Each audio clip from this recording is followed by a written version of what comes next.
मध्य प्रदेश शासन के उच्च शिक्षा एवं आयुष विभाग के कैबिनेट मंत्री श्री इंदर सिंह परमार ने आज पवित्र नगरी अमरकंटक पुण्य सलीला मां नर्मदा जी के रामघाट दक्षिण तट में राष्ट्रीय सेवा योजना के प्रशिक्षण हेतु आए छात्र छात्राओं के साथ नर्मदा स्वच्छता में साथ रहकर श्रमदान किया तथा पतित पावनी मां नर्मदा जी का जल निर्मल रहे, स्वच्छ रहे, पवित्र रहे, कूड़ा कचरा न डालें का संदेश दिया। उन्होंने कहा कि नर्मदा प्रदेश की जीवन दायिनी है, उनसे ही फसल लहराती है। हम सबका दायित्व है कि नर्मदा जी के शुद्धता पवित्रता बनी रहे, कचरा न डालें। नर्मदा नदी के स्वच्छता अभियान के तहत राष्ट्रीय सेवा योजना के द्वारा किए गए श्रमदान के साथ ही उन्होंने नर्मदा नदी में नौकायान भी किया तथा स्नान दर्शन किया। मंत्री श्री इंदर सिंह परमार ने मां नर्मदा जी की उद्गम स्थल मंदिर में दर्शन किया तथा प्रदेशवासियों के साथ खुशहाली की कामना की। उच्च शिक्षा एवं आयुष विभाग के मंत्री श्री इंदर सिंह परमार ने अमरकंटक नगर के वरिष्ठ पत्रकार द्वारा पूछे गए प्रश्नों का सहजता, सरलता, विनम्रता के साथ उत्तर दिया।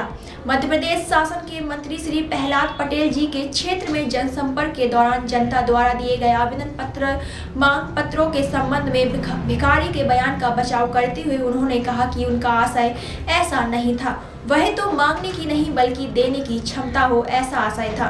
पवित्र नगरी अमरकंटक से धनंजय तिवारी की रिपोर्ट। जल प्रवाह निरंतर बना रहे, हमारी सरकार लगातार उस पर काम कर रही है। उसी भाव के साथ हमारे एनएसएस के स्वयंसेवकों ने आज श्रमदान किया है और माँ नर्मदा की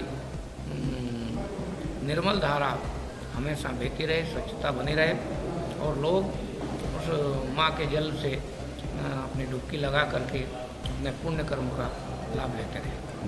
बहुत समय से पत्रकारों की मांग रही है कि पत्रकारों को आयुष्मान में या प्रधानमंत्री आवास में लाभ मिले, तो क्या आप इसके लिए माननीय मुख्यमंत्री जी से चर्चा करेंगे। उसके बाद ही, क्योंकि ये केंद्र की योजना है, इसलिए उसमें मुख्यमंत्री जी से चर्चा करने पर समाधान होगा। ये रहे कि अमरकंटक में कॉलेज की स्थापना हो। कल बहुत सारे जनप्रतिनिधियों ने मेरे को अवगत कराया है। मैं समझता हूँ कि मां नर्मदा का उद्गम स्थल है, इसलिए यहाँ कॉलेज होना चाहिए। हम सरकार में आवश्यक सारी कार्रवाई करके उस पर आगे बढ़ेंगे। सर, एक वीडियो वायरल हो रहा है इस समय माननीय मंत्री प्रहलाद पटेल जी का कि जनसंपर्क के दौरान आने वाले जो लोग होते हैं आवेदन देते हैं, उन्होंने भिखारी के रूप में कहीं नहीं, उन्होंने इस भाव से नहीं कहा। उन्होंने तो समाज को एक आत्मबल देने की कोशिश की कि हम लोग देने वाले बने, आत्मनिर्भर बने। उस भाव के साथ जो उनका आशय था वो था। जो वीडियो आ रहा है वो भाव उस रूप में नहीं था, लेकिन क्योंकि उन्होंने जो कहा था वो अब सब आ रहा है। लेकिन मैं समझता हूँ कि उनका जो मुख्य भाव वही है कि लोग आत्मनिर्भर बने और देने वाले बने, इस प्रकार का भाव उनका था। धन्यवाद। कटेंगे तो कटेंगे। आज देश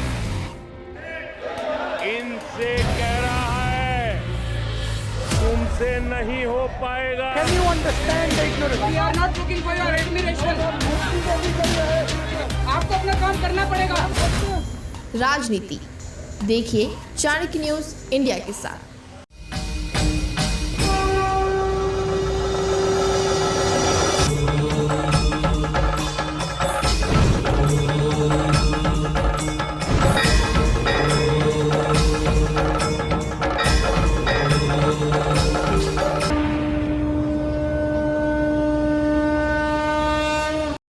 बच्चों के भविष्य से खिलवाड़, ग्रामीण क्षेत्र में गुम विकास, न्यायिक क्रिया में भेदभाव, दबी हुई गरीबों की आवाज, पर अब होगी जनता की बात। सड़क से पहुंचेगी संसद तक आवाज। सिर्फ सुन सरकार, देखिए चाणक्य न्यूज इंडिया पर।